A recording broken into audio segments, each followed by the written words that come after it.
Voilà, pour implémenter le manual sharing, on l'a directement, nativement sur la version classique. Donc, si vous venez sur la version classique, là, alors,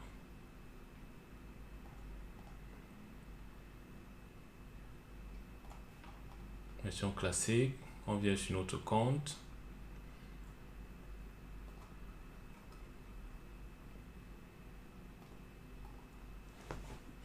Je viens là sur StudyZip. Voilà, c'est ici le sharing manuel, c'est ça. Là, vous pouvez ajouter des groupes ou des users, des rôles. Par exemple, partager avec les CFO. Read White. Voilà, j'ai partagé avec tous les CFO qui sont les gens qui sont dans ce rôle-là. Il y a Francesca. Donc, Francesca doit pouvoir voir le compte StudyZip. Donc, si je me déconnecte,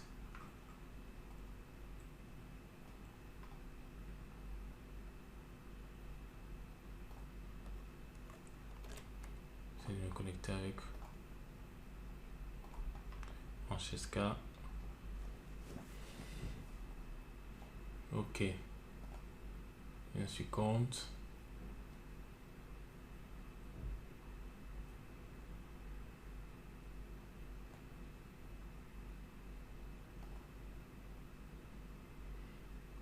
Tous les comptes. Voilà, StudyZip qui apparaît. Elle voit tous mes comptes. Elle voit maintenant tous mes comptes. Elle a accès. Voilà. Elle a accès, je lui ai donné en écriture et en lecture. Elle a accès à tous mes comptes. Elle peut même écrire. 10. Non, multinational. 1000. Enregistré. Ok. Comme vous pouvez le voir, il y a plusieurs moyens de faire partager un enregistrement ou un record un record. Alors, vous pourrez garder cela en mémoire.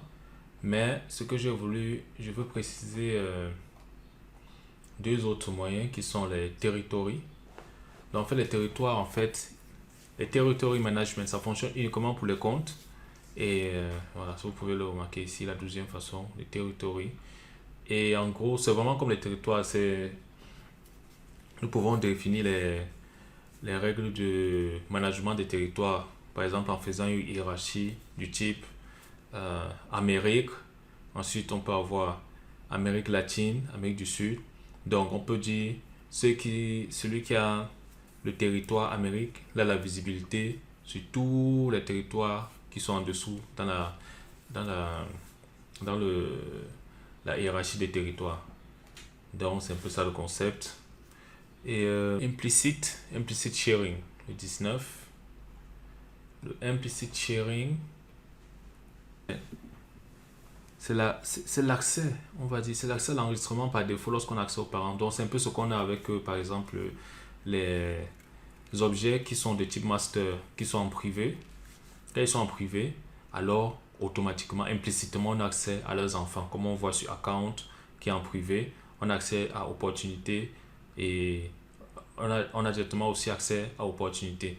Mais on ne peut pas modifier la visibilité d'opportunités parce que c'est en relation de master detail. Donc, c'est un accès implicite.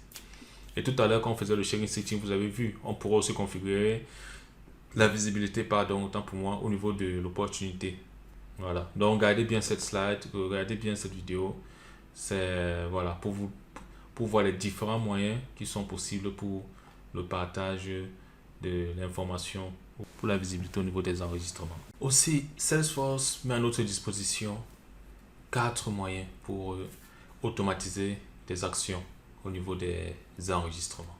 Donc, pour automatiser des traitements, par exemple, nous avons le Flow Builder qui permet de créer, par exemple, des interfaces. Si nous voulons créer des interfaces spécifiques par rapport à notre besoin métier pour recueillir parfois par exemple des informations ou bien pour en fonction des informations saisies par exemple dans un formulaire que nous aurons créé, remplir automatiquement des données dans certains champs d'un compte, par exemple. Nous avons aussi et le flow builder permet de faire les opérations, de créer des quatre types d'opérations qu'on a vu plus haut sur l'objet, sur l'enregistrement en cours ou sur les enfants. Donc c'est vraiment un outil très puissant. Il permet de faire des traitements en masse. Il permet de faire aussi des traitements sur tels que la suppression. Alors que le process builder, par exemple, il ne permet pas de faire la suppression. Il permet aussi de mettre à jour à la création ou à la modification. C'est ça la différence. Le process builder, il s'active uniquement lorsqu'on crée ou bien lorsqu'on fait une mise à jour. Là, le process builder peut s'activer et il peut faire les événements ou les actions que nous lui demandons de faire. Il peut aussi déclencher un flow builder parce que le flow builder ne se déclenche pas seul. Il faut qu'il y ait une action, il faut qu'il y ait un process avant qu'il le déclenche. Donc ça peut être soit l'interface graphique, le fait qu'on remplit le formulaire sur notre présentation de page, soit un code ou bien un process builder qui le déclenche. Et nous avons le workflow. Le workflow se déclenche à la création ou la mise à jour d'un champ uniquement. Donc, le workflow, il permet de faire la mise à jour uniquement sur un champ de l'enregistrement.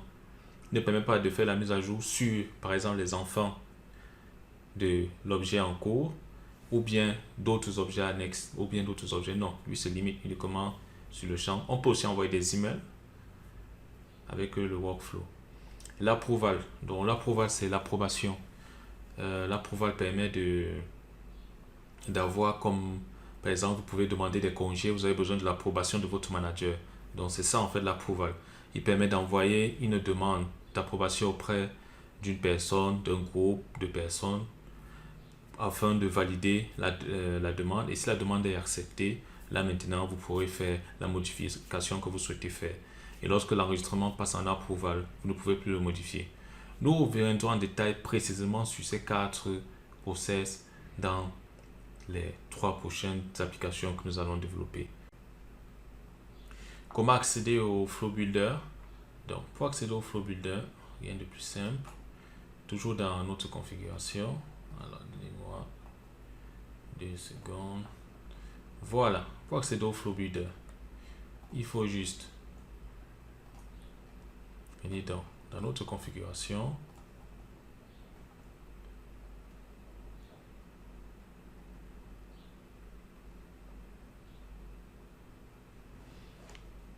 Ensuite, saisir Flow. C'est Flow. Et c'est bon.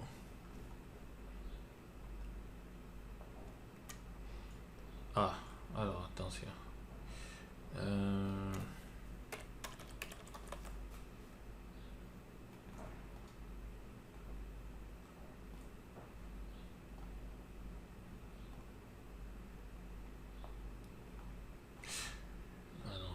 Je suis connecté avec le mauvais utilisateur. Sorry, my bad. Ça arrive, hein? Dès que vous voyez, ce sont les choses qui peuvent arriver. C'est pour ça que j'ai fait exprès de laisser l'ancien utilisateur. Donc là, j'étais connecté avec un utilisateur qui n'a pas les droits pour voir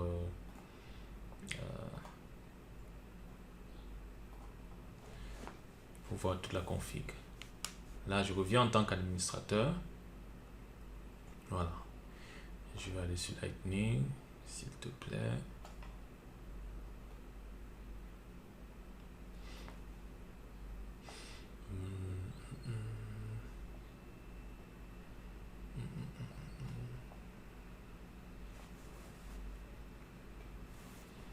Ok, donc c'est top. Si je mets Flow. Ah, vous voyez la différence, le voici, Flow. Voilà. Par défaut, nous avons quelques flows qui ont déjà été créés. Donc vous pourrez regarder, mais nous on va faire un nouveau. Si on fait un nouveau, il nous ouvre un nouvel onglet dans le navigateur. Voilà, et on a donc 2 types. Soit les screen flow pour les formulaires, soit les auto launch. Donc eux ils s'activent directement Alors,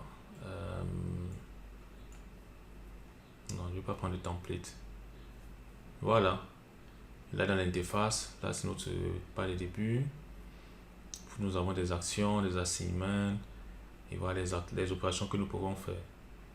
Create, update, get, delete. Le get, en fait, c'est read aussi.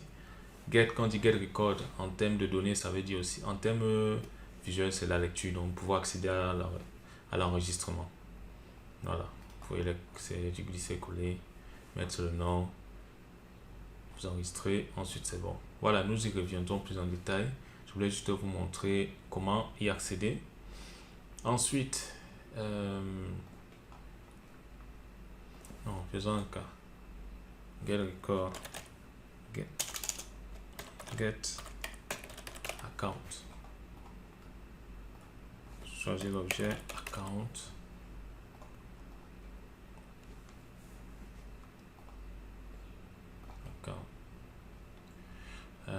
Voilà, je ne mets pas de critères pour le moment, c'est juste un test. Alors, il veut un champ active equal yes done. Hop. Et puis c'est tout. Test. Franck. Enregistrer. Voilà, c'est tout ce qu'il a fait pour le moment. Et après, on peut l'activer, on peut le débugger, on peut le lancer, on peut l'exécuter. On peut l'exécuter pour voir est-ce qu'il tourne bien, est-ce qu'il récupère tous les comptes qui sont actifs. Le flow est fini. Non, ça s'est bien passé. Voilà.